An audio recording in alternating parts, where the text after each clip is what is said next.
Today marks the 6th anniversary of the horrific mob lynching of Abhijit Nath and Nilotpal Das, and justice still eludes the families of the two.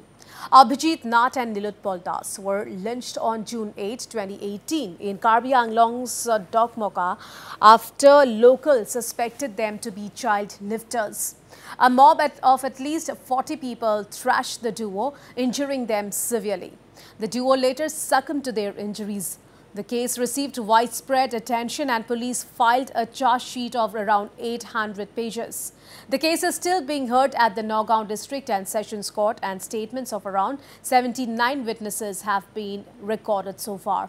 Even though 48 people were arrested by the police, but due to the lack of evidence, most of them are either out on bail or have been acquitted. Meanwhile, a special prayer program has been organized in memory of the duo in Silpukhuri in Guwahati today. নীলভি স্মৃতি ৰক্ষা সমিতিৰ ফালৰ পৰা এটা অনুষ্ঠান হ'ব তাত আমাৰ press মেল এখন হ'ব ধৰ্মীয় অনুষ্ঠানো হ'ব বন্তি প্ৰজ্বলনকে আদি কৰি বাতৰ নাটকে আদি কৰি ইত্যাদি কেইবাটাও অনুষ্ঠান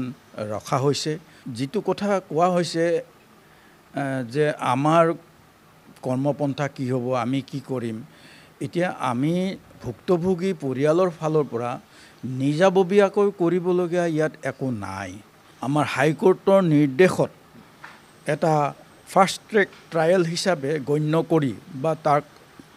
সেই হিচাপে বিবেচনা কৰি সেই মুকদমাটো আজি 5.5 বছৰে চলাই থকা হৈছে আমাৰ কথা হৈছে কি যে ফাৰ্ষ্ট ট্ৰেক ট্ৰায়েল হিচাপে যি ধৰণে মুকদমাটো আগবাঢ়িব লাগিছিল সেই হিচাপে আগবঢ়া নাই আৰু ইয়াতে আমি খুব দুখিত আমি হতাশ হৈছোঁ আৰু আমি ক্ষুভিত মানে আমাক মানে কৈছো নহয় আমি মানে খালি দেখাতহে আমি জীৱটো লৈ পেলাই আমি জীয়াই আছো তাত বাহিৰে আমাৰ মানসিকভাৱে আমি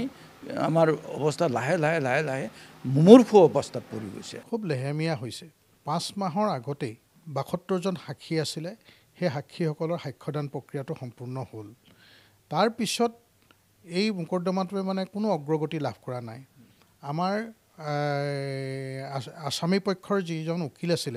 তেখেতে এটা মিছা এটা ধৰক আপত্তি দৰ্শাই যে নাবালক বুলি মানে তেওঁলোকক এটা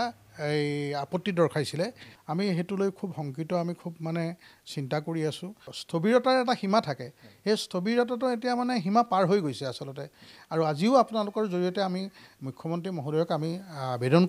নিবেদন কৰিব খুজিছো কাটৰ অনুৰোধ জনাইছো যেখেতে যাতে এই বিষয়টোৰ ওপৰত নজৰ কৰে